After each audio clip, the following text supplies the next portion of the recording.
Welcome to the NDOR Local Public Agency and Local Right-of-Way Acquisition Coordinator Qualification course. This course is a major step in qualifying to acquire property in conjunction with local transportation and trails construction projects. The NDOR Guide for LPA Acquisition of Real Property is defined as containing the step-by-step procedures and practices that all local public agency employees must follow to ensure a fair and comprehensive acquisition of the property your agency will need to complete a publicly funded project. The guide is intended to assist you as a local acquisition coordinator to act consistently with state and federal laws, which will greatly reduce confusion and possible loss of funding. The guide is available for downloading on the NDOR Right-of-Way Division website at the address referenced on this slide. It is recommended that you have a copy of this guide with you now so you can follow along with the presentation and make appropriate notes in your margins. There will be a test over all the material presented at the end of this course. There are 4 basic learning objectives of this course. First, understanding the Uniform Act. Second, understanding all the laws that govern your actions when acquiring property with public funds. Third, understanding the process to follow as a representative of a local public agency. And fourth, become familiar with the compensation estimate method of property valuation. Important beginning.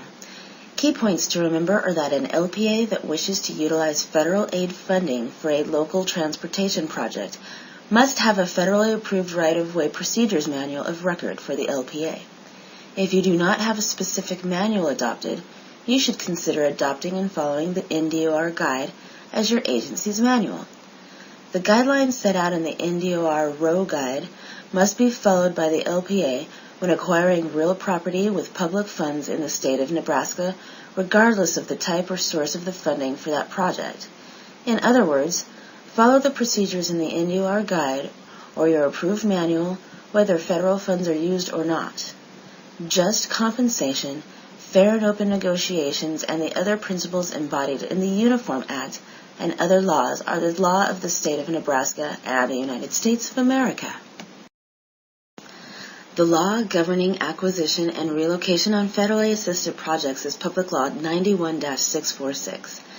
The Uniform Relocation Assistance and Real Property Acquisition Policies Act of 1970, more commonly called the Uniform Act. More importantly, the procedures to comply with this act can be found in 49 CFR Part 24. It is these procedures which must be met, and their adherence is required by the Act. You can see details at www.fhwa.dot.gov/real estate.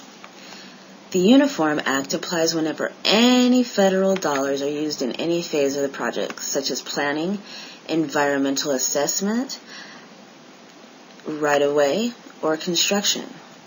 The Uniform Act and 49 CFR Part 24 must be followed even if there is no federal funding in the right-of-way phase. However, you must also adhere to the requirements of Nebraska law as well. If you follow the NDOR right-of-way manual, you will comply with both. It is very important to remember that the law governing the acquisition of real property applies to all real property, including easements.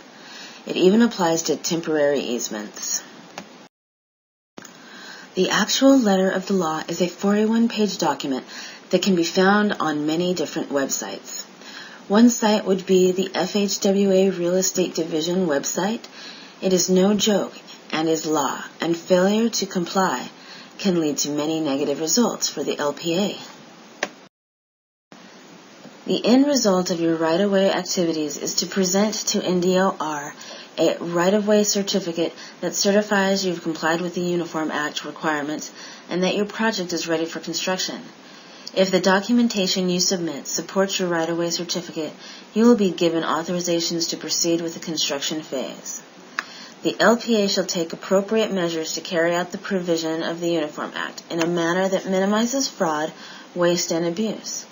In the attachment section of the guidelines, you will find all the blank forms you will need. Some of the forms which are not self-explanatory have completed versions in the sample section for your review. All forms are available in both the printed version of the manual and on the NDOR website. If you are unclear on how to proceed with a project, or if you just have questions, contact the NDOR LPA-R.O.W coordinator before you begin right-of-way activities.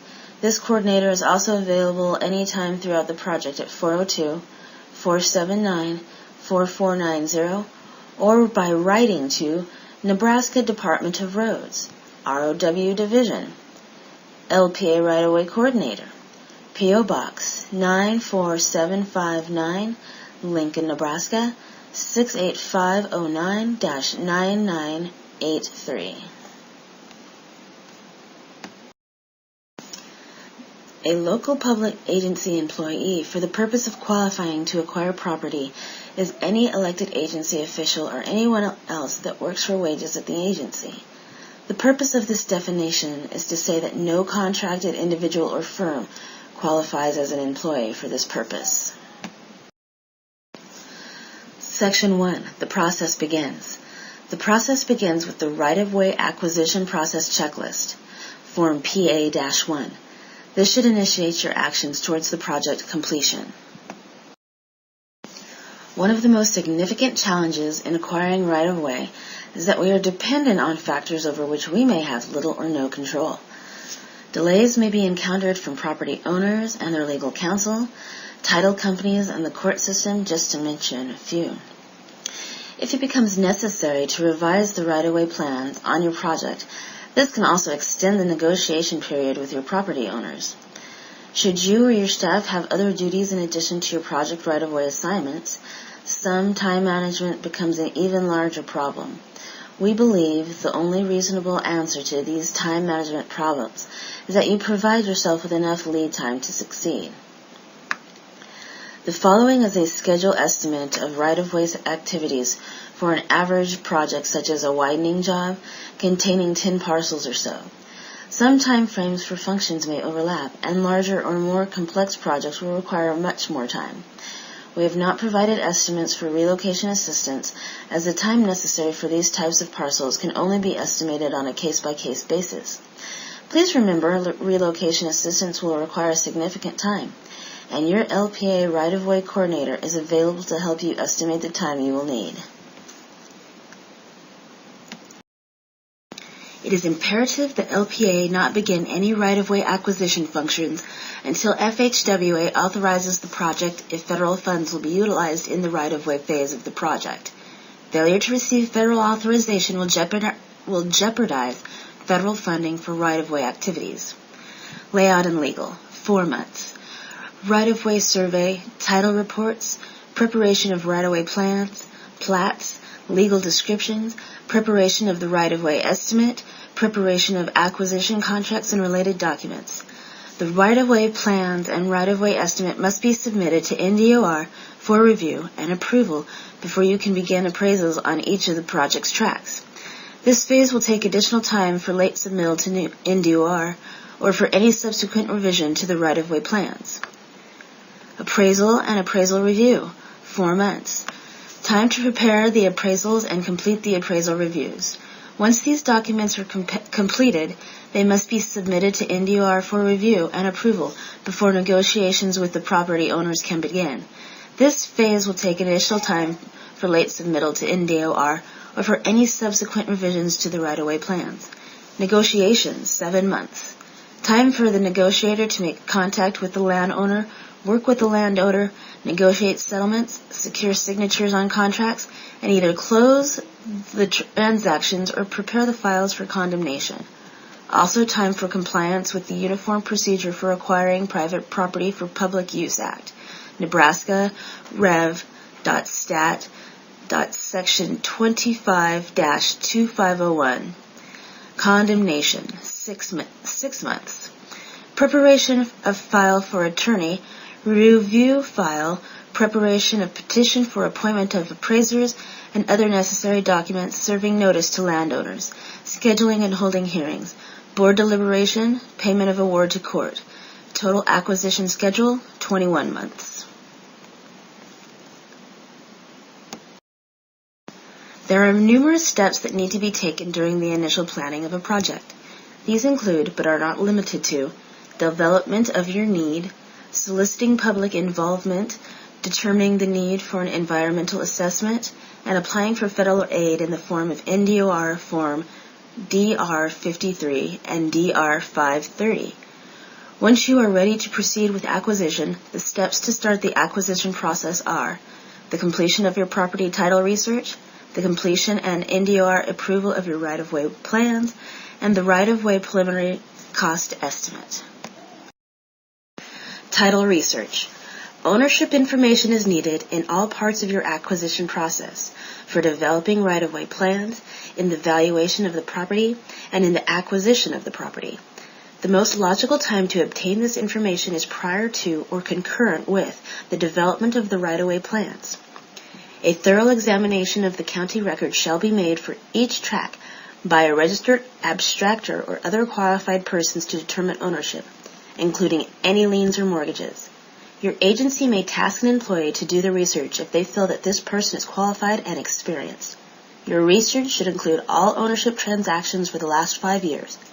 A document similar to Attachment PA-2 shall be used to verify ownerships. Because ownership in a property may change during the period that a project is being developed, it is essential that the ownership status of the properties along a project be rechecked both at the appraisal stage and before negotiating for the property rights needed for your project. The preparation of right-of-way plans will begin after completion of the right-of-way survey and title research. A right-of-way plan is a valuable visual aid tool for negotiators, appraisers, and attorneys involved in acquisition transactions. It not only serves as the basis for the appraisal, but it also helps property owners understand why and how their properties are being affected. In order for the right-of-way plans to be approved, they must contain information in sufficient quantity and detail so that the following conclusions can be reached upon completion of the review and approval. First, that due diligence was exercised when the existing right-of-way was established on the plans. This is not to ensure that federal dollars are not being used to acquire existing public right-of-way, and that the landowners are being justly compensated for any land that is rightfully theirs. Second, that the existing public right-of-way available is adequate to construct, operate, and maintain the facility, and if not, a sufficient amount of new right-of-way and/or easements are being acquired to fulfill this need without being excessive. Third, that all structures and improvements that are being impacted by the project, either physically or by proximity, are accurately shown in the right-of-way plans. And fourth, that any structures or improvements that could warrant compensation due to their proximity to the project are accurately shown on the right-of-way plans. This is to ensure that any damage to items that are to close the project but are not being acquired have been correctly assessed. Fifth, any items that are included in or affected by the appraisal are adequately represented in the plans. Sixth, that all public sidewalks and curb ramps will be within public right-of-way and/or permanent easements. Seventh, that any possible uneconomic remnants can be identified. And eighth, that the ownership and boundaries of each tract can be easily located. Plan sheets that are submitted must be of sufficient size and scale as to be easily read and the pertinent details of the taking easily distinguished. Contact the NDOR right-of-way coordinator for the desired plan sheet size to be used for the specific project submittal. Don't risk project delay by sending incomplete or unreadable plan sheets. Some of the things that a good right-of-way plan should have on it are the north arrow, a section, township, and range, section lines and any subdivision lines of the section, 1/4 or 1/16, etc., as needed. Section corners, 1/4 quarters, 1/16 quarters, and needed with station and offset. Lot lines, existing right-of-way, existing easements, street names, property lines shown and identified as such, tract numbers, owners' names, ownership type, and legal description of each tract, i.e., lot, block, subdivision, quarter section, etc. Project center line. Existing topography, new construction items such as pavement edges, curbs, sidewalks, drainage structures, driveways, and such. Limits of construction on separate lines for both permanent and temporary items. New right-of-way and easements. Station and offsets at each right-of-way line, property line intersection, easement line, property line intersection, and each turn point in the right-of-way or easement line. Areas of new right-of-way and easements to be purchased, and areas that had previously been designated as public right-of-way for each tract. This information can be in tabular form or on a separate plan sheet. All topography items that are within the area of right-of-way acquisition or within 100 feet of the centerline are to be shown on the plans. Additional topography items outside these areas should also be shown if they affect the value of the acquisition. Topography items to be shown include objects such as homes, buildings, underground cisterns or septic tanks, permanent yard and farm appliances, sidewalks, paved or unpaved driveways, trees, hedges, shelter beds, water lines, streams, lakes, fences, or above and below ground utilities. Aerial photos can also be shown on the right-of-way plans to assist in our review. A complete set of the most current construction plans, including cross-sections, should be included with the right-of-way plan submittal. This shows a typical right-of-way plan sheet. Other examples are probably in your agency's past project files. It would be a good practice to familiarize yourself with the past approved submittal before finalizing your drawings. Here are some important parts of right-of-way plan: the legend, location diagram, and the table that lists the ownership interests of the tracts affected.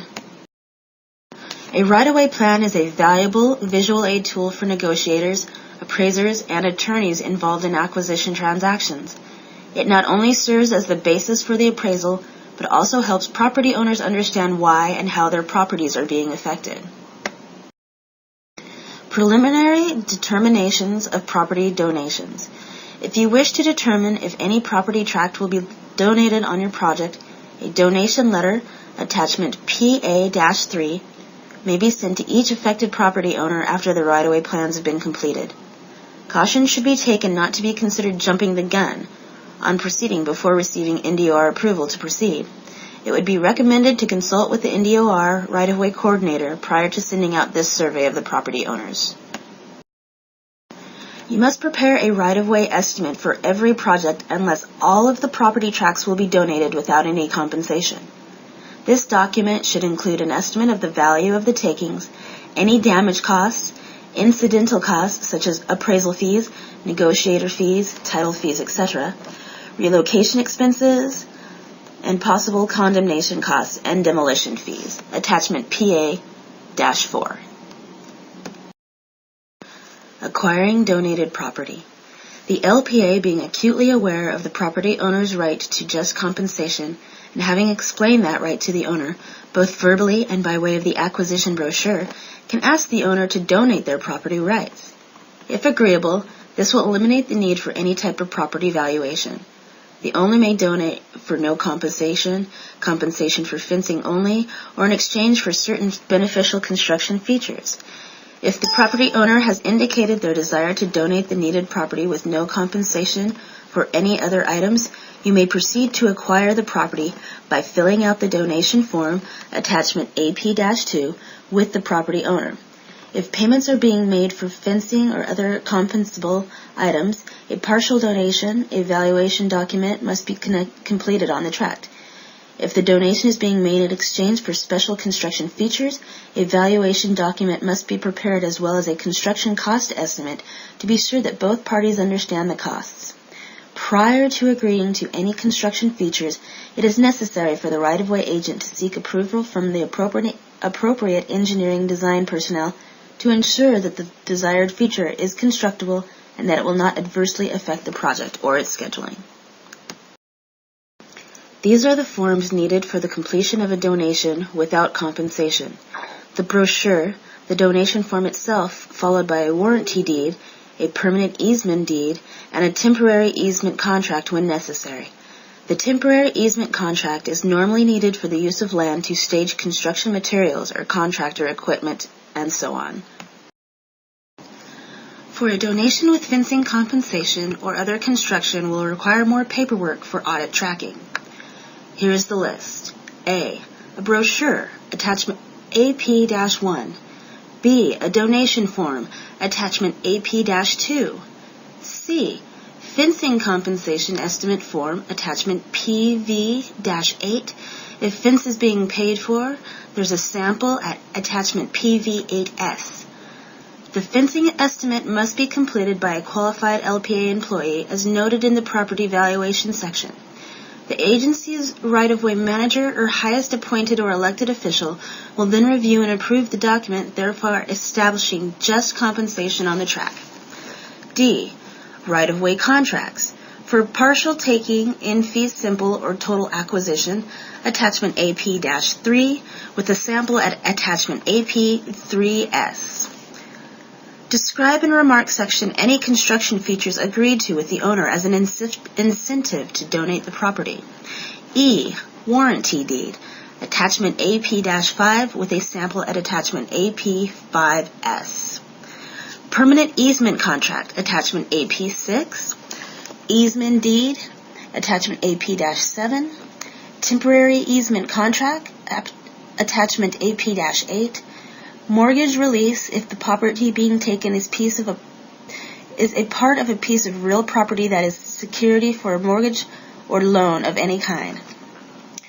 Leasehold or tenant contract if applicable, attachment AP-9. There's a sample at attachment AP-9S. Once these documents have been prepared, you are ready to begin negotiation with the property owners. You may proceed to the negotiation process, page 7-1. The negotiation process is covered later in this presentation.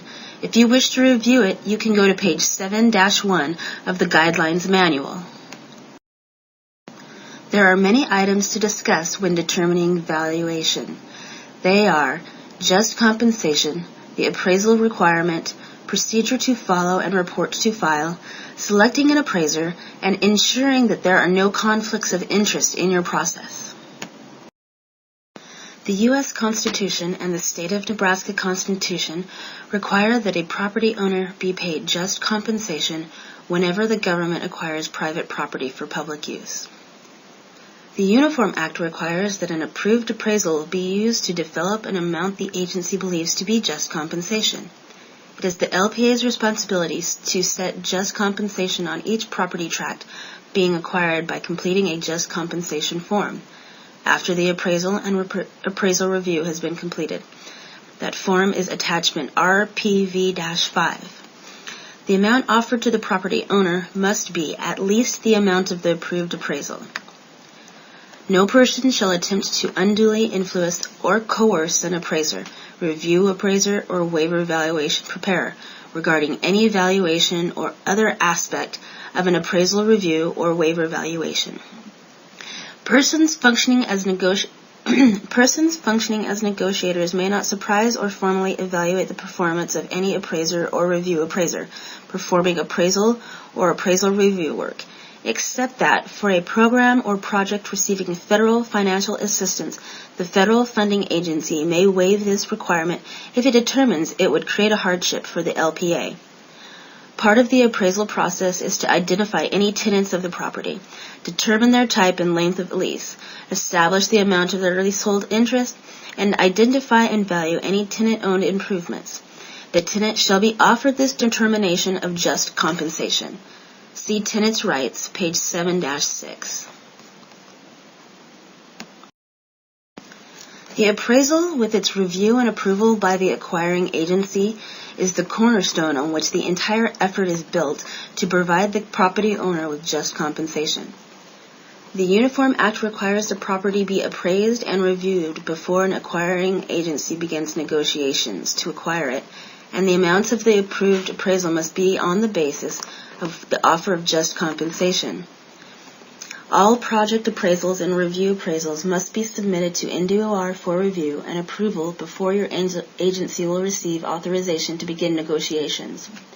However, in cases of low-value, non-complex acquisitions, the Uniform Act gives the lead agency, FHWA, which is represented by NDOR, the authority to develop procedures for waiving the appraisal requirement in favor of simpler valuation methods. This valuation document is known as the compensation estimate and is described below. Formal written valuation reports are required for each parcel of land to be acquired or damaged. You will use the right-of-way cost estimate to determine the type of valuation document you will need. The three types of reports to be discussed, starting with the simplest, are the compensation estimate, the short form, appraisal, and a before and after narrative appraisal. A compensation estimate can be used for an uncomplicated acquisition where only the part taken needs to be valued.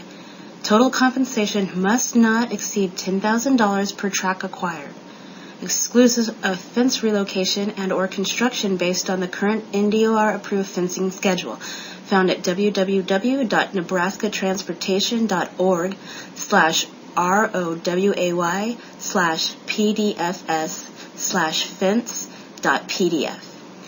Damages must be nominal or simple cost-to-cure items supported by written contractor's estimates. A basic data report shall be researched and completed first, establishing the land prices for the area. NDOR standard format may be used when preparing this data report, which is attachment PV-1, and the actual valuation report, attachment PV-2. Completed samples of these two forms for viewing are attachment PV-1S and attachment PV-2S. The report must contain the following elements. First, project and parcel numbers. Second, owners' names and property addresses as revealed in the public records. Third, the scope of work necessary to produce a credible report. Fourth, description, location, and area of property to be acquired. Fifth, photos of part acquired. Sixth, determination of value of property being acquired, broken down as to land and improvements on the bias thereof. Seventh, data supporting cost-to-cure items. Eighth, effective data valuation, preparer, appraiser signature, and certification.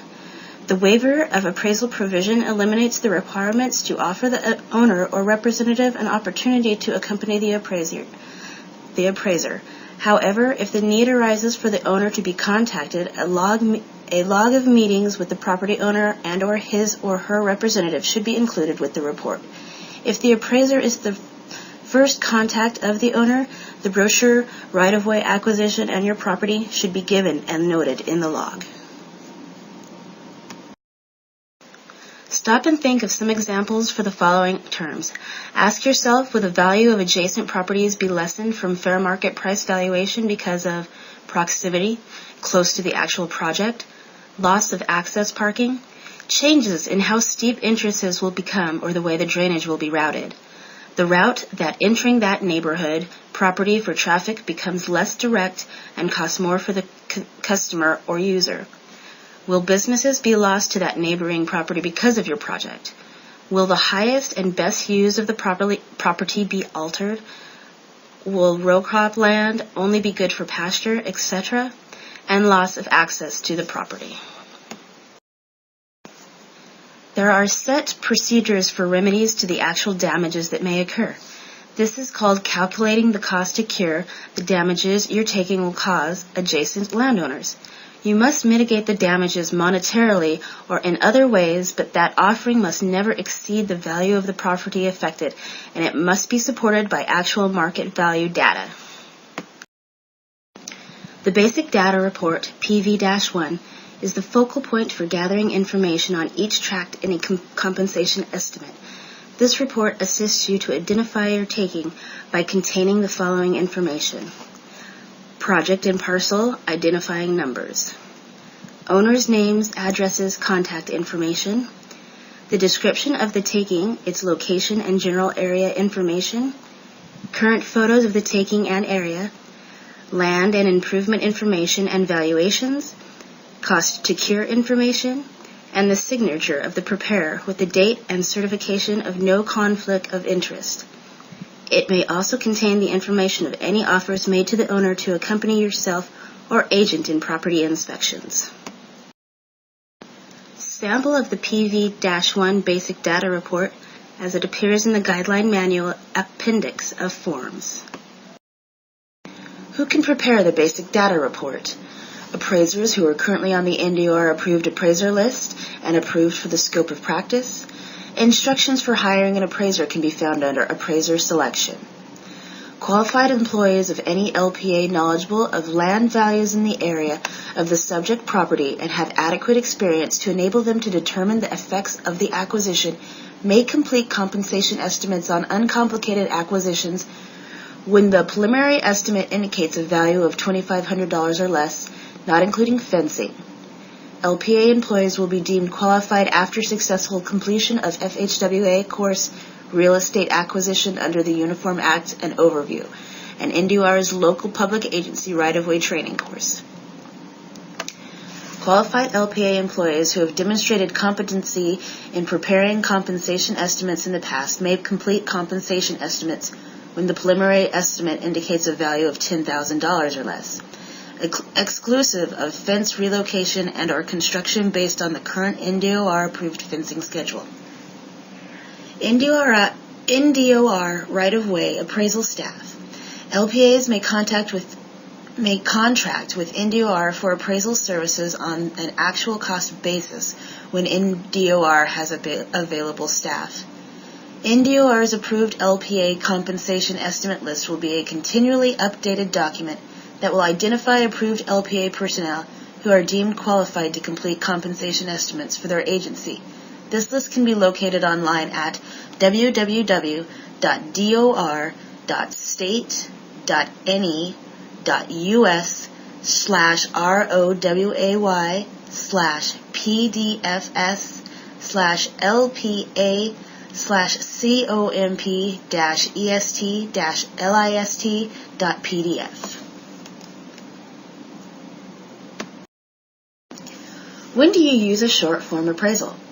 A short form appraisal may be used for an uncomplicated whole or partial acquisition where the highest and best use of the property is its present use and not changed by the acquisition, and where compensation is anticipated to exceed $10,000 per parcel, exclusive of fence relocation and or fence reconstruction.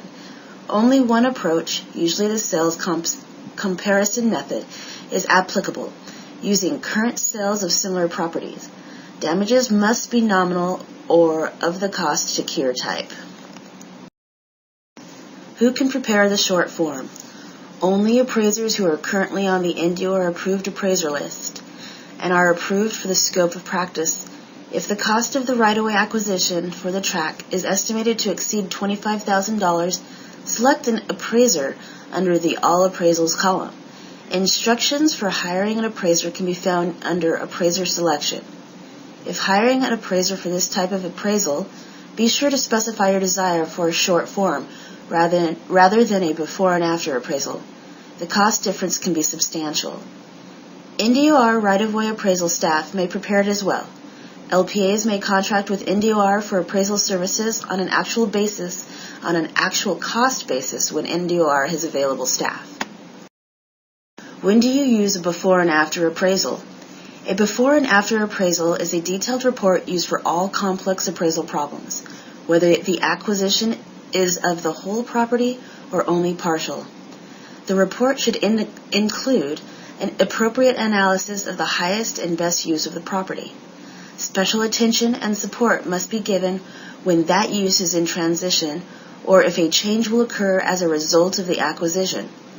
Also to be analyzed should be severance damages, special benefits, and special purpose properties. In certain instances, a detailed appraisal may include the findings of a special report, researched and written by someone with expertise in that area, other than the appraiser. Such a report could involve, but is not limited to, aspects of the property such as zoning and permits, machinery or equipment on the property, mineral rights, or forestation. Who can prepare before and after? Only appraisers from NDOR's approved appraiser list, who are approved for the scope of practice may prepare a before and after appraisal. NDOR right-of-way appraisal staff. LPAs may contact with NDOR for appraisal services on an actual cost basis when NDOR has available staff. The appraiser shall be selected by the LPA. All fee appraisers must be selected from NDOR's approved appraiser list and be approved for the scope of practice required. Anything other than 1 to 4 family residential appraisals must be completed by a certified general appraiser. When the LPA selects NDOR's appraisal staff to complete project appraisals, an estimate will be provided to the LPAs for the project cost. The LPA will then enter into an agreement with the NDOR for the appraisal services on the actual cost basis. The LPA shall review the cost estimate, attachment PA-4, on each tract, and remember the type of valuation report required memo, attachment PV-4, noting which type of valuation report is appropriate for each tract. The LPA shall send the appraisers a request for appraisal proposal letter, attachment PV-5, with an example at attachment PV-5S, asking for their estimate of cost for each tract from your type of valuation report required memo, their expected completion date, and also a scheduled payment for their possible court testimony. With this letter, the LPA will also send the appraisal services specifications, attachment PV-6, which explains the project in estimate details. Upon acceptance, the LPA shall then enter into an appraisal services contract using attachment PV-7. If the LPA feels the nature of the appraisal process is unusually complex or high in value, the LPA must send out requests for proposals to 3 or more appraisers. It is not required to request 3 or more bids for routine appraisals, but it is highly recommended. Conflict of interest. No appraiser or review appraiser shall have any interest, direct or indirect, in the real property being valued that would in any way conflict with the preparation or report of the valuation report. Appraiser compensation for making a valuation report shall not be based on the amount of the valuation. No appraiser shall act as a negotiator for real property which that person has valued, except that the acquiring agency may permit the same person to both value and, after the report is reviewed, negotiate an acquisition where the value of the acquisition is $10,000 or less. You should download and print out the Practical Exercise Handbook and work through the exercise to become familiar with performing the tasks of a compensation estimate. Every valuation report shall be reviewed by a qualified review appraiser. The Uniform Act requires that the offer of just compensation may not be less than the LPA's approved valuation. The valuation report becomes approved through the valuation review process.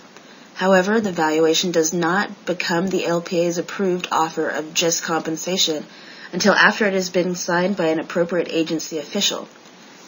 Federal regulations require that all appraisals must be reviewed. The qualified review appraiser shall examine all valuation reports to assure that they meet the applicable requirements of the LPA, to ensure they follow sound appraisal principles, and to check for any necessary corrections or revisions prior to acceptance. The reviewer shall document the findings using attachment RPV-1. Duties of a reviewer.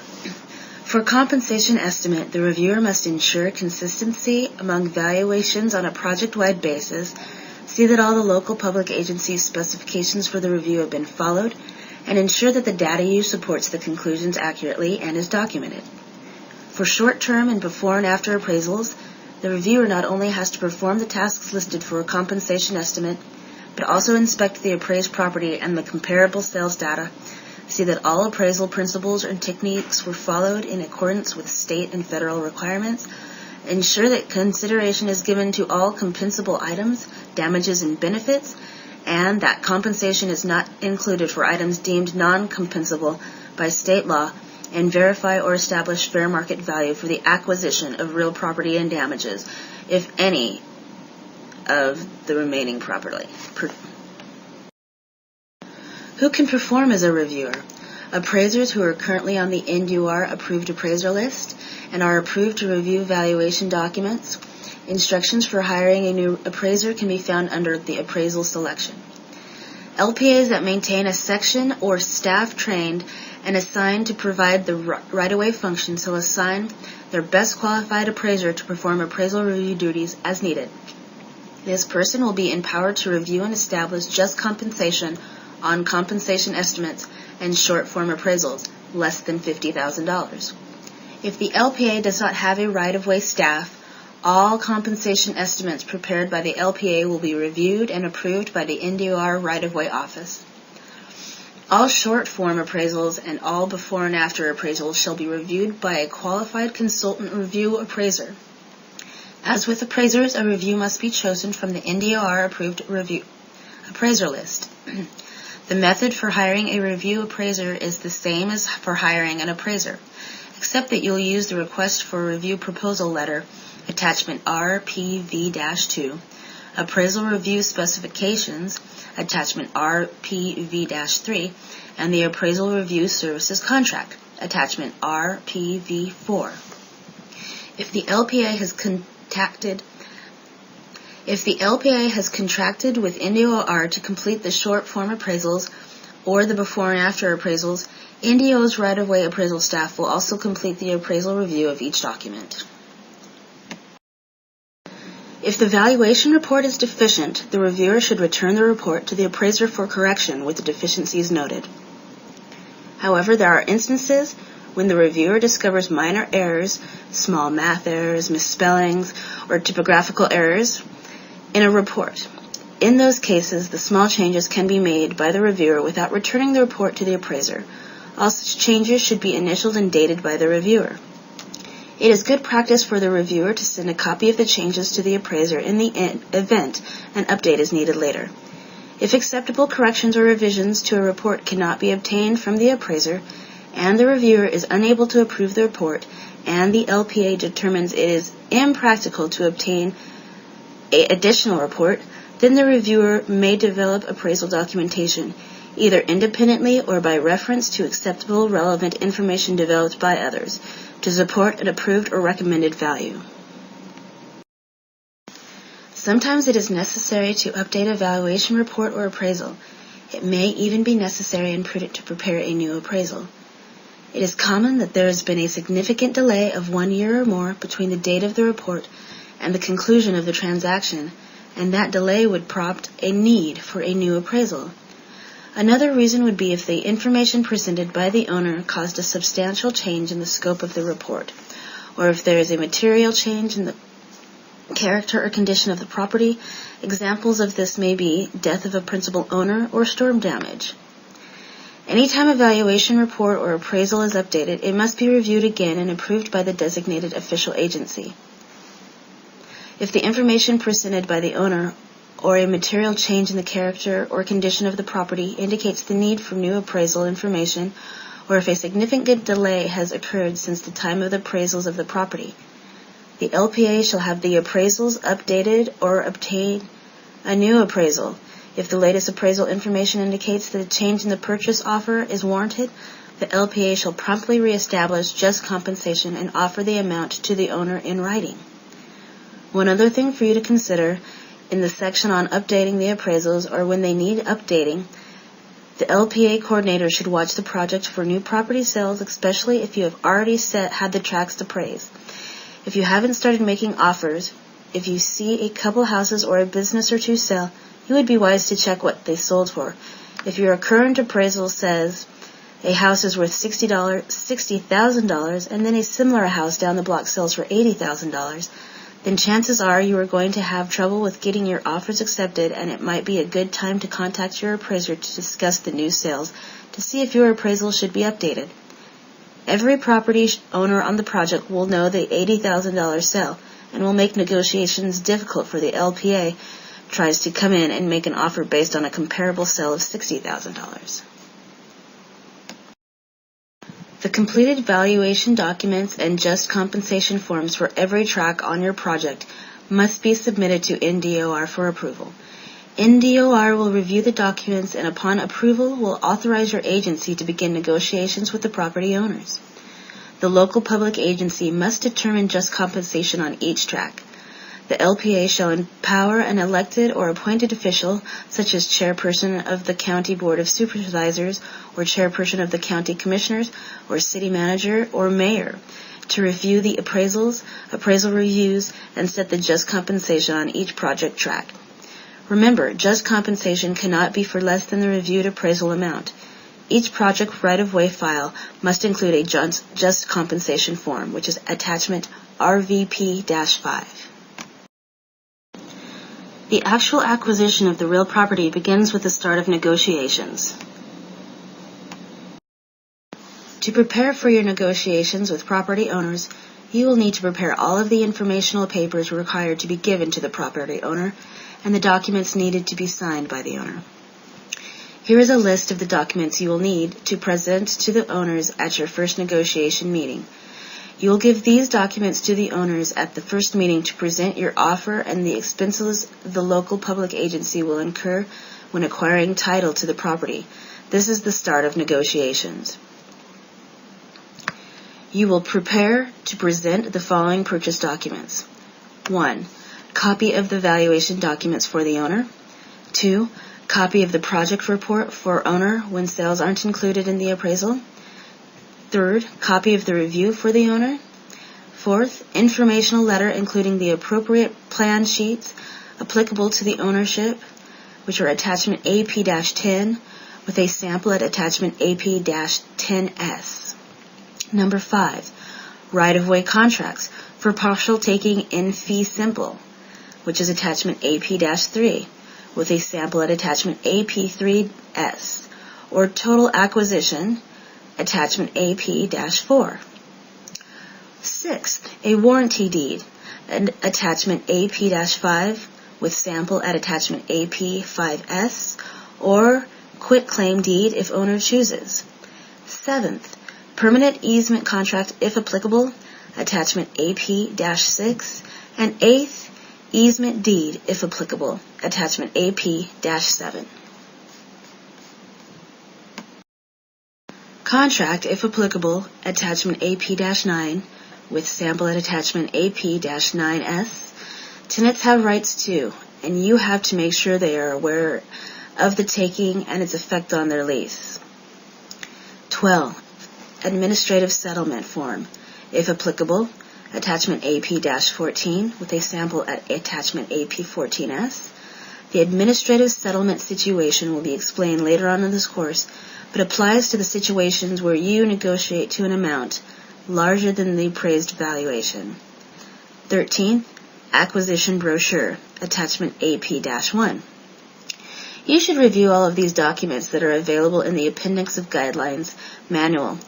You may wish to consider preparation of the purchase documents for the compensation estimate practical exercise as practice for the first time you will acquire real property. What are some of the expenses you might encounter as an LPA for which it is the LPA's responsibility to pay or reimburse the owner? Recording fees, transfer taxes, documentary stamps, evidence of title, boundary surveys, legal descriptions of real property, and similar expenses incidental to conveying the real property to the agency. However, the LPA is not required to pay costs. It is solely required to perfect the owner's title to the real property.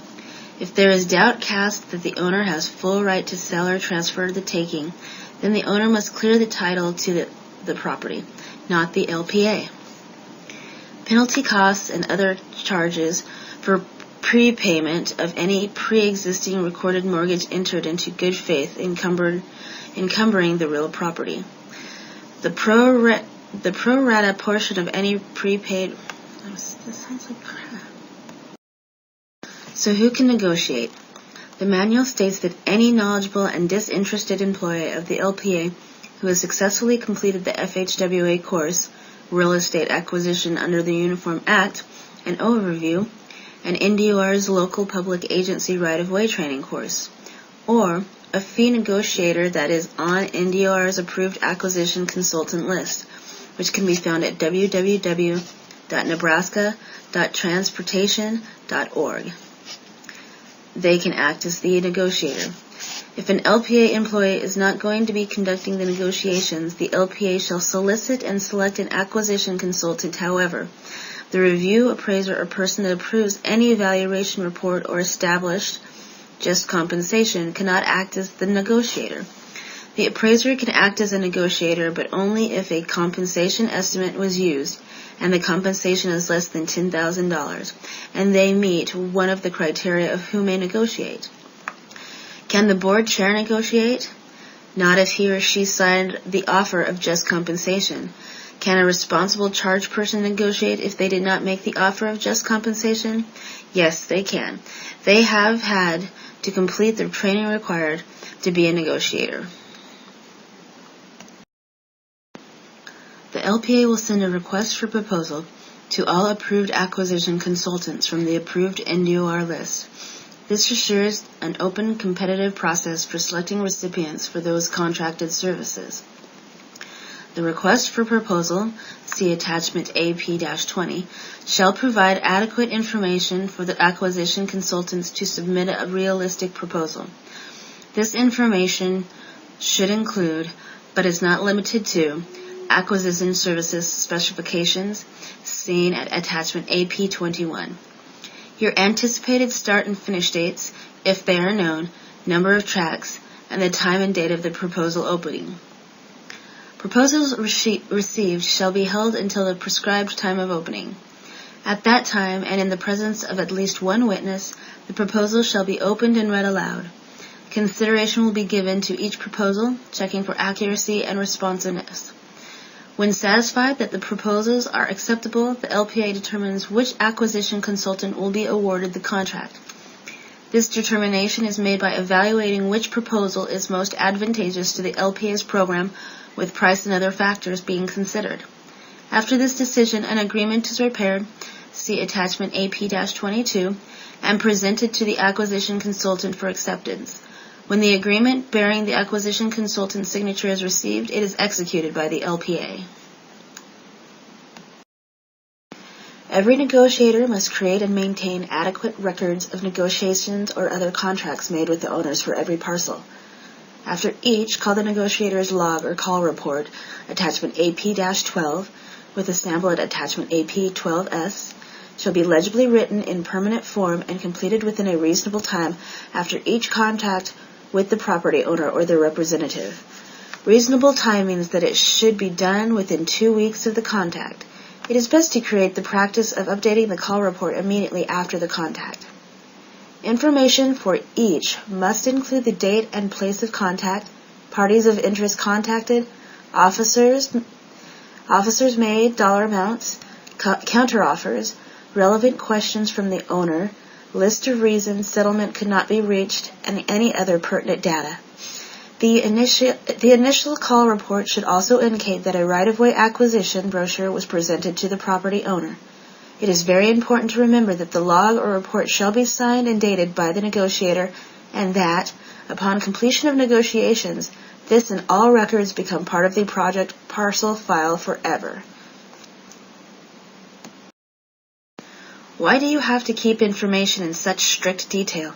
Isn't it a waste of time and LPA effort? No. When negotiations are unsuccessful and further attempts to negotiate it are considered futile, the negotiator's record shall include documentation of the negotiator's recommendations for appropriate future action. One of the functions of a negotiator's log is to document that negotiations have been conducted in an appropriate manner. Beyond the negotiating arena, LPAs increasingly are being required by courts to demonstrate such compliance. Properly completed, the negotiator's log offers key documentation in these cases. Sometimes the initial negotiator may not complete the negotiations for a particular parcel. Without a complete record of preceding efforts, subsequent negotiations by a new negotiator will be more difficult and probably more time-consuming. In addition, the record contained in the log may assist in determining the prospects for a successful administrative or legal settlement. This supports the Uniform Act's goals of encouraging and expediting agreements with owners, avoiding litigation, relieving congestion in that court, assuring consistent treatment for owners in public important programs, and promoting public confidence in government's land acquisition practices. The LPA is obligated to contact the owner in very specific ways concerning the taking of real property. It is highly recommended that you make your presentations to the owner in person. However, when that is too great a hardship, then you are permitted to mail an owner's packet to them. Your options are: present the offer in person. The LPA should make all reasonable efforts to meet with each property owner individually, or the owner's designated representative in person. The purpose of this contact is to explain the negotiation process to the property owner, as well as the responsibilities of both the LPA and the property owner. This is accomplished by providing the property owner with an acquisition brochure, attachment AP-1. The negotiator then shows and explains the right-of-way plans and how their property is affected, followed by presenting the informational letter and contracts which spell out the property rights needed from the owner and the compensation. This kind of personal contact can be of great importance as the negotiator strives to attain rapport with the property owner, which can help inspire confidence in the acquisition process and fairness of the offer being made. LPAs shall not hold group meetings when negotiating the purchase. If all reasonable efforts to make personal contact with an owner fail, or if personnel contact is impractical, for example, such as when an owner lives in another state, the owner may be contacted by mail. In that mailing, you would include everything that you would have presented in person. This can be an alternative approach for the first contact of the property owner. Sometimes constraints on manpower and funds make it advisable to effect cost savings and to accelerate the acquisition process. This process allows the initial phase of negotiations to begin with a mailing of your property, with a mailing to the property owner. The packet consists of an introduction letter explaining the acquisition and the offer, the brochure, the right-of-way plans highlighting the taking, all appraisal documents. It is highly recommended for full disclosure, but this item is not required. It is optional. All contracts and deeds clearly marked where they need to be signed and have notarized. Other documents needing signing and a postage-paid return envelope. Within a reasonable period after the mailing, usually a week, you should follow up by telephone. A telephone conversation provides the property owner with a means to obtain answers to questions, an opportunity to exercise the option of setting up an appointment for personal contact. All requests by property owners for personal contact should be honored. When personal contact does occur, the property owner should be able to discuss substantive issues. From this point on, negotiations should follow the normal sequence. Generally, the mailing approach has resulted in positive experiences. It saves both administrative costs and time on minor claims in which no dispute has arisen over the amount or the offer. A special note, this process may not be used on parcels where any type of relocation is involved. Usually the decision by the property owner to donate the property for less than its value has been made prior to the negotiator arriving with the documents. This is why a valuation report hasn't been completed or brought to the owner at the beginning of negotiations. However, when an owner is willing to make a donation, that individual or entity retains specific rights that must be respected. For example, you must provide the owner an explanation of the acquisition process, including the right of having your agency appraise the property and to receive an offer of just compensation. Only after receiving such an explanation may the property owner waive these rights and the LPA accept the donation. The explanation should be given in a manner that is non-technical and easily understood. That is why making sure you have the owner sign the donation form, attachment AP-13, is so important. It is imperative to demonstrate to NDOR that you have explained this right to the owner. An LPA may accept a property owner's offer to donate a whole part of the property in exchange for services or facilities that will benefit the owner. For instance, the LPA may require a narrow strip of land for a street widening project. The property owner and the LPA may negotiate an agreement that would require the LPA to provide an additional driveway, entrance, or other features in lieu of cash compensation. The LPA should compare the donated property's value and the cost of additional construction features to ensure that construction costs do not exceed the value of the donated real property. Negotiation must be conducted free of any attempt to coerce the property owner into donating their property. For example, the negotiator shall not imply that the owner must donate their property or else.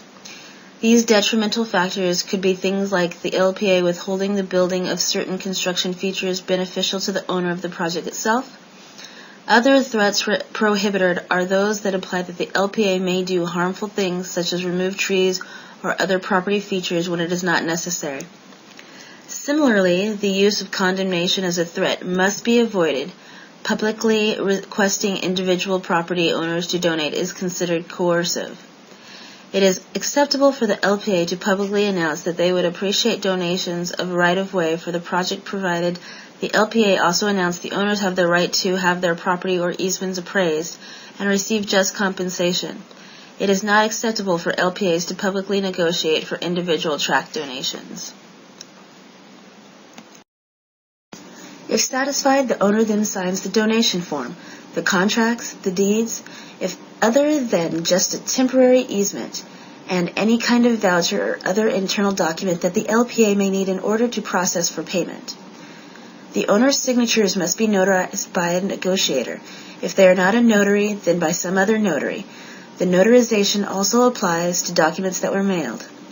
Upon returning the signed documents to the LPA, the agency head shall then sign the contracts.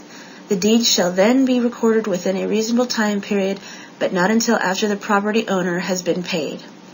When the property owner is buying the property on contract, the seller still has an interest.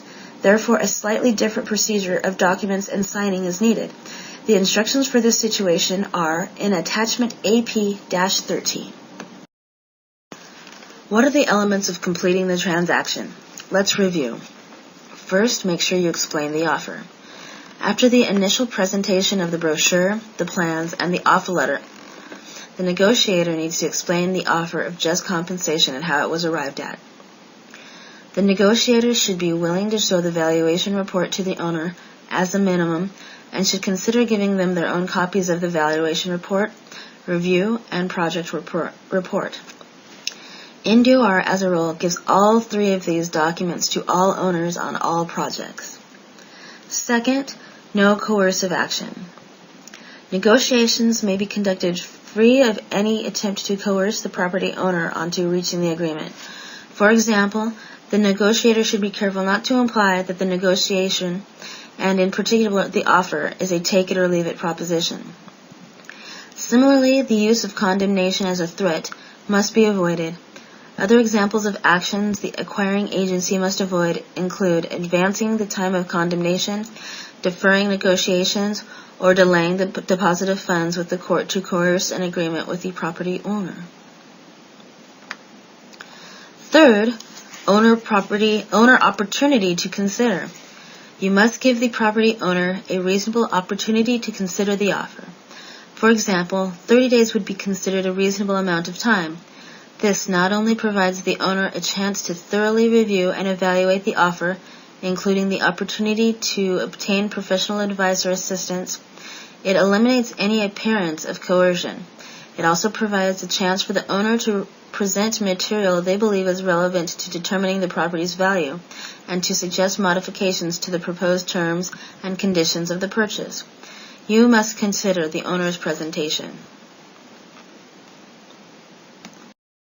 Fourth, if satisfied, the owner then signs the contract, the deed, if other than just a temporary easement, and any kind of voucher or other internal documents that the LPA may need in order to process for payment. The owner's signatures must be notarized by the negotiator, or if they are not a notary, then by some other notary. The notarization also applies to documents that were mailed. Upon returning the signed documents to the LPA, the agency head shall then sign the contracts. The deed shall then be recorded within a reasonable time period, but not until after the property owner has been paid. Fifth, in buyer-seller situations, when the property owner is buying the property on contract, the seller still has an interest. Therefore, a slightly different procedure of documents and signing is needed. The instructions for this situation are in Attachment AP-13. Sixth, an administrative settlement situation, a reasonable effort must be made by the negotiator to reduce the owner to sign for the offer presented to them. However, when the owner refuses to sign or presents a counter-offer, it is sometimes in the public interest to accomplish a settlement in excess of the established just compensation. Such a settlement is called an administrative settlement because it is not an admission on the LPA's part that there is a need to raise the offer of just compensation, but rather is the result of an administrative decision. In all instances, caution, discretion, and proper judgment shall be applied at all times. The administrative settlement has been a part of the FHWA regulations. When an LPA acquires a property that is tenant-occupied, you must consider not only the tenant's leasehold interest, but also their tenant-owned improvements, if any, as well. If a tenant's lease is more than month to month and it's market advantageous, the appraiser will establish a fair market value for the loss of that lease. This amount will then be offered to the tenant as just compensation. However, usually for tenants of longer than month to month with no market advantage, a simple minimum payment decided on by the LPA, NDOR pays $25, shall be offered to acquire their leasehold interest. It is clearly the intention of the Uniform Act that tenant owners of buildings, structures, or other improvements be given status equal to owners and are thus entitled to an offer of just compensation. The offer for tenant-owned improvements should be based on the amount that the improvement contributes to the fair market value of the whole property, or its removal value, whichever is greater. Removal value is the same as salvage value. The leasehold contract, attachment AP-9, sample at AP-9S, is set up to write the amount of the tenant's interest and also write in and describe the owner-owned improvements, if applicable. If the tenant is agreeable, their signature and a notarization is all that's required. However, if the tenant isn't willing to sign, there is the possibility of increasing the amount as administrative settlement, but very sparingly unless there is a high-valued tenant-owned improvement. Condemnation applies to tenants as well as owners. If an agreement cannot be reached, the next step is to turn the tenant's case over to your legal counsel for filing of condemnation proceedings, either right along with the owner or by themselves if the owner signed. The final step for the negotiator before they turn in each property owner's case file is to fill out the Certificate of Negotiator, attachment AP-15. The negotiator is stating that they have no present or future interest in the acquired property and that all negotiations were conducted fairly. Negotiations have failed and an administrative settlement is not successful, it may be necessary to acquire the property rights by exercising the LPA's power of eminent domain. At this point, the negotiator shall give the owner a copy of the eminent domain procedure, which is attachment AP-16, update their working file, and turn the acquisition over to legal counsel to institute condemnation proceedings. In Nebraska, the law provides the property owner and tenant a hearing in county court before a board of appraisers who have been appointed by the court. The owner and tenant and/or their legal counsel and the counsel for the LPA are permitted to present information to the appraisers along with a viewing of the property. Once the appraisers make their determination by completing the award of appraisers, the LPA's attorney must immediately prepare the condemnation report, attachment AP-17, which includes the recommendation of the attorney and the LPA regarding whether to appeal the award to the district court. See District Court Section page 12-1. Since the statute only provides 30 days to appeal the award, the condemnation report must be submitted to the NDOR LPA R.O.W. coordinator in a timely manner so that the LPA's decision may be reviewed by the NDOR within the statutory time period. If the condemnation report is not submitted in a timely manner so a proper decision regarding whether or not to appeal can be made, the federal participation will be limited to the amount of the LPA's valuation document. After a condemnation has been filed, but before the hearing date arrives, a legal settlement can be made between the LPA's legal counsel and the property owner and/or their attorney. The LPAs must The LPA's file must be documented whenever a legal settlement is made and the rationale for the settlement set forth in writing.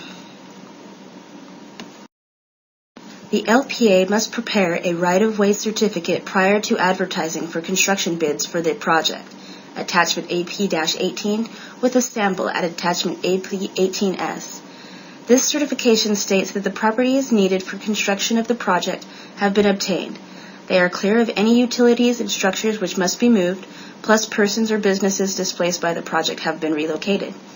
Essentially, the certification must include a statement that the LPA has complied with the Uniform Act requirements and that the project is ready for construction. If your project has no new right-of-way to acquire, then you need to complete and send a different right-of-way certificate, which is AP-19. The right-of-way certificate shall be sent to your NDOR coordinator. Also, the LPA needs to send copies of all the required documents generated during the acquisition process for review of adherence to the Uniform Act.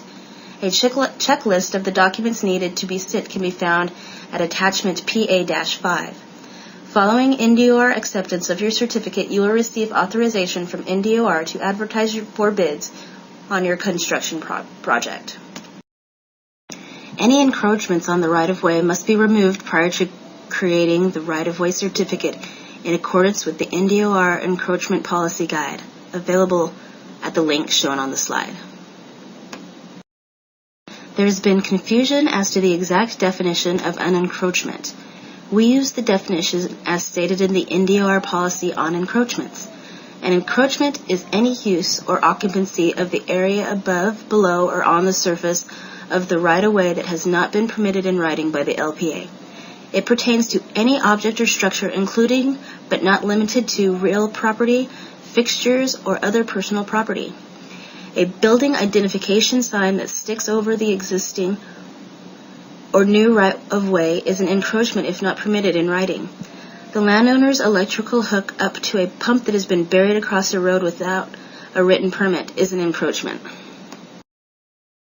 The policy exists to keep highway right-of-way clear of private party uses on the state highway system because it is not allowed by state statute. The policy also acknowledges that there are permitted uses that pose no threat to the public if allowed on the highway right-of-way, and these may be allowed. If your local public agency does not have a written, board-approved policy on encroachments, then it is strongly recommended that you adopt the NDOR policy as your own agency's policy. You can go download the NDOR policy at the web link shown in your handout. You cannot take possession of a taking prior to making payment to the landowner. Under the Uniform Act, no owner may be required to surrender possession of real property before payment is made, whether it is based on the LPA's approved valuation report, an amount negotiated after the LPA initiates condemnation proceedings, or the amount awarded by the Board of Appraisers. Sometimes land needed for a public project is occupied. In such instances, it may be necessary to displace the occupants, who may include the individuals, families, businesses, farms, or even nonprofit organizations. The Uniform Act and U.S. DOT FHWA regulations prescribe certain benefits and protections for persons displaced by public projects, funded at least in part with federal money. Nebraska state law covering relocation assistance, which closely follows the Uniform Act, needs to be followed even if there is no federal funding in any aspect of your project. You can see Nebraska rules and regulations at the NDOR website at www.nebraskatransportation.org/ROWAY/relocate.htm.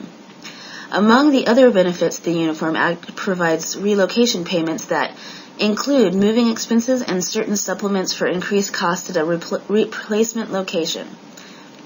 In addition, the Act provides protections for displaced persons, such as requiring the availability of replacement housing, minimum standards for such housing, and requirements for notices and informational materials.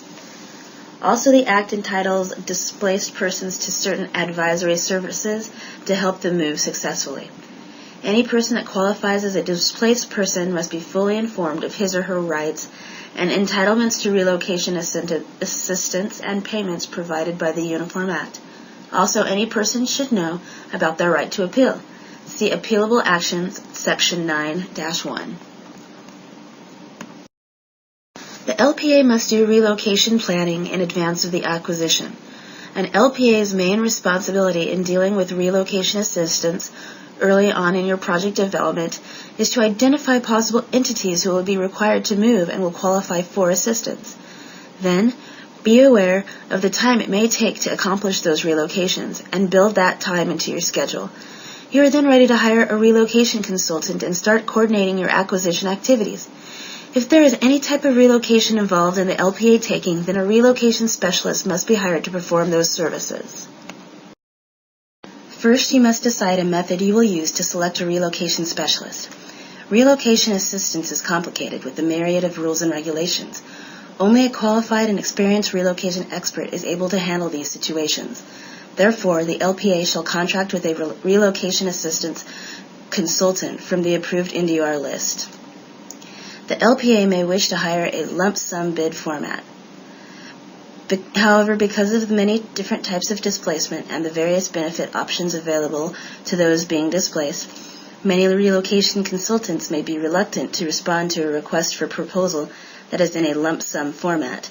The LPA may need to check with relocation consultants to determine the likelihood of being able to secure responses to such a request.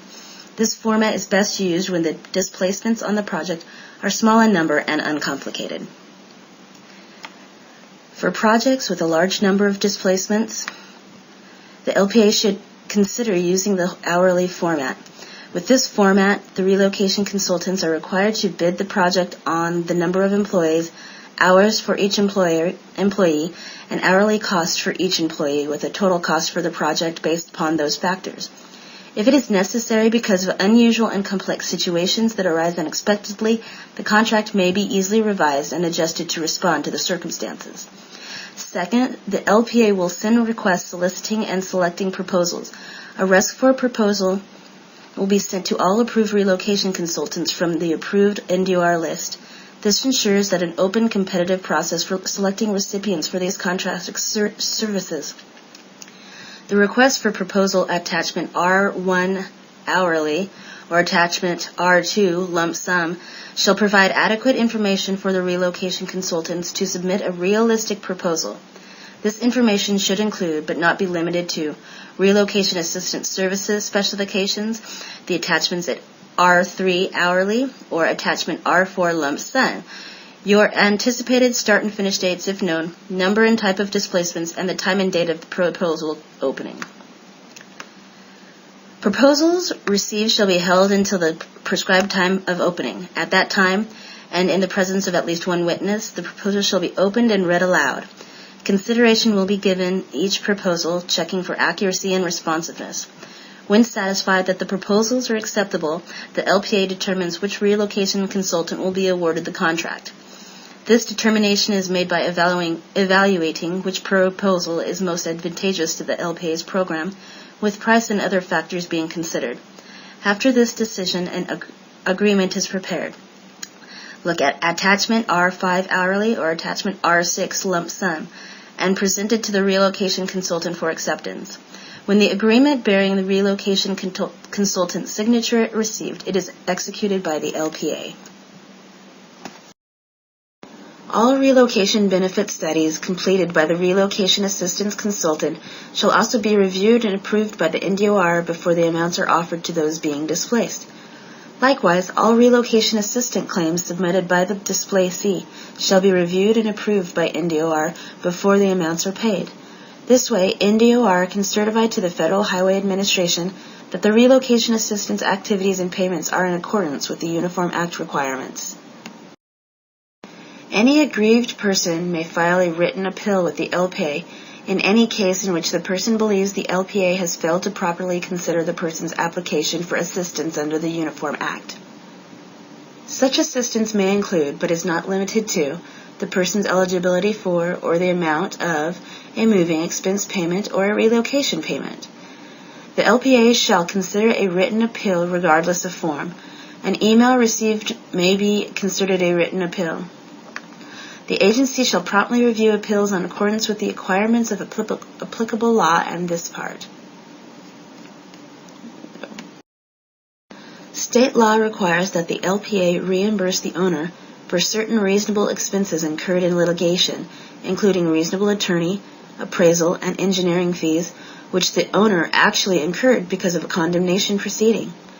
If the final judgment of the court is that the agency cannot acquire the property by condemnation, the condemnation proceeding is abandoned by the agency, other than under an agreed-upon settlement, or the court having jurisdiction renders a judgment in favor of the owner in an inverse or condemnation proceeding, or the agency effects a settlement of such proceeding.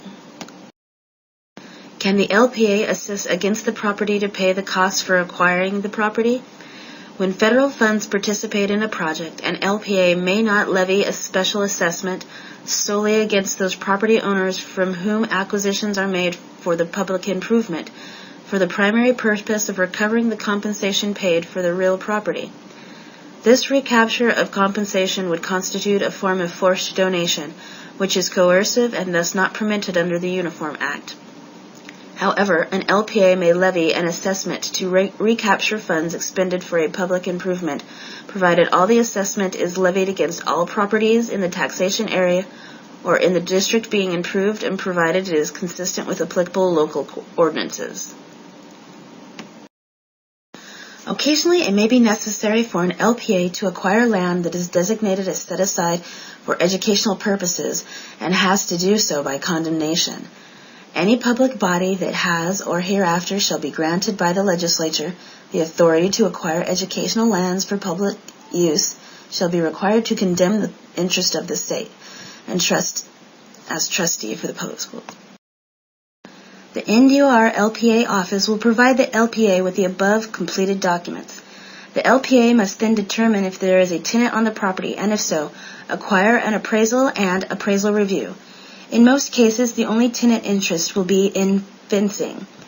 A leasehold contract will need to be completed and signed by both the tenant and the LPA. The LPA must then forward all of these documents to their city, county attorney for action. If the LPA's attorney has questions regarding requirements or procedures, they are referred to the State Attorney General's office at 402-479-4611. Before the acquisition, all the above must be submitted to the Secretary Board of Educational Lands and Funds. Once the land needed for the property has been acquired, the LPA is required to exercise good land management of the property until the project construction is started. The administration of acquired land and improvements is called property management. Property management includes activities such as maintenance and protection of the right-of-way, rental or leasing of acquired property, disposal of property no longer needed for the highway, and others discussed later in this section. It is important to remember that when administering acquired land and improvements, you should be guided by the twin goals of serving the public interest and maximizing public benefit. Keeping those goals in mind is helpful when decisions must be made concerning situations in which the rules are not clear-cut or the circumstances are not ambiguous. Contact NDOR's Property Management Supervisor at 402-479-4770 for further information and direction. A number of functions typically occur after closeout of the construction project. One of these is disposal of excess property. After the transportation facility has begun operations, it may become clear that some of the property acquired for the facility is not needed currently and will not be needed in the foreseeable future. The LPA should maintain an inventory of such excess properties.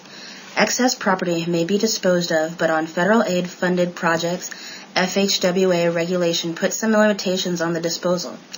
If the property is sold to a private party, the LPA must charge a minimum of fair market value, although there can be exceptions for social, economic, or environmental purposes. One special type of disposal involves the disposal of access control, or opening access to a highway facility at a point or points where it has been prohibited. This is a matter with very serious potential implications for the safety and capacity of the highway. If your agency wishes to dispose of access control, you must seek prior approval from NDOR. Another post-closeout function is the leasing of real property. The decision to permit leasing is dependent on the LPA's determination that it will not interfere with the safety and traveling public or adversely affect the highway's capacity. You must charge fair market value for leases, but, once again, there can be exceptions for social, economic, or environmental purposes. The property owner and the LPA have the right to appeal a condemnation valuation award made by the county court. Once the county court appraisers make their determination of compensation by completing the award of appraisers, the LPA's attorney must immediately prepare the condemnation report, attachment AP-17, which includes the recommendation of the attorney and the LPA regarding whether the LPA will appeal the award to the district court. Since the statute only provides 30 days for either the LPA or the property owner to appeal the award, the condemnation report must be submitted to the NDOR LPA right-of-way coordinator in a timely manner so the LPA's decision may be reviewed by NDOR within the statutory time period. If the condemnation report is not submitted in a timely manner so a proper decision regarding whether or not to appeal can be made, the federal participation will be limited to the amount of the LPA's valuation document. If the decision is to appeal and NDOR concurs, the LPA's attorney files the necessary appeal documents with the district court. During that time of this filing and the trial date, negotiated settlements can be considered by the LPA with the concurrence of NDOR. Should the property owner appeal the award of appraisers to a district court, negotiated settlements can be considered by the LPA with the concurrence of the NDOR. If the LPA decides not to appeal and NDOR does not concur with that determination and instead recommends that the LPA appeal the award, the federal participation will be limited to the amount of the LPA's valuation document. If the LPA follows the recommendation of NDOR and appeals the award to district court, settlements can be considered by the LPA with the concurrence of NDOR. The amount of federal reimbursement eligibility will be either the agreed upon amount or the settlement or the district court award. All requests for right-of-way reimbursement shall be submitted to the NDOR project coordinator. The request should be made on the LPA right-of-way reimbursement claim form, which is attachment AP-20, and all supporting documentation for the payment shall be included with the request for reimbursement if they have not previously been submitted. NDOR will review these requests and reconcile the amount with the information submitted or by reviewing information presently in our file. Any discrepancies noted will be returned to the LPA for further clarification and resubmittal. All amounts that have been reconciled will be authorized by the LPA right-of-way coordinator for federal reimbursement. The last 3 slides of your handout contains the contact information of various resources that you can use to clarify the LPA right-of-way acquisition requirements. This slide contains the NDOR right-of-way division website and the contact information for Bob Frickel, the division manager, Dave Holland, the division chief appraiser, and Roxanne Sullivan, the division's local agency coordinator and your LPA primary contact. This slide contains the contact information for Dan Foreman, the right-of-way design engineer and your contact on our right-of-way plans, Roger Ripley, the negotiation relocation supervisor, and Gene Todd, the division highway beautification supervisor. This slide contains the contact information for Frank Blankenow, the division property management supervisor, and Dave Ells, the right-of-way website specialist. This slide contains the contact information for the Nebraska Local Technical Assistance Program located at University Extension, University of Nebraska in Lincoln. To achieve qualification as an LPA right-of-way acquisition specialist, you must send documentation of your successful completion of the NHI online right-of-way and Uniform Act courses and this course to and receive that designation from Roxanne Sullivan, NDOR Local Project Coordinator, Nebraska Department of Roads, P.O. Box 94759, Lincoln, Nebraska 68509.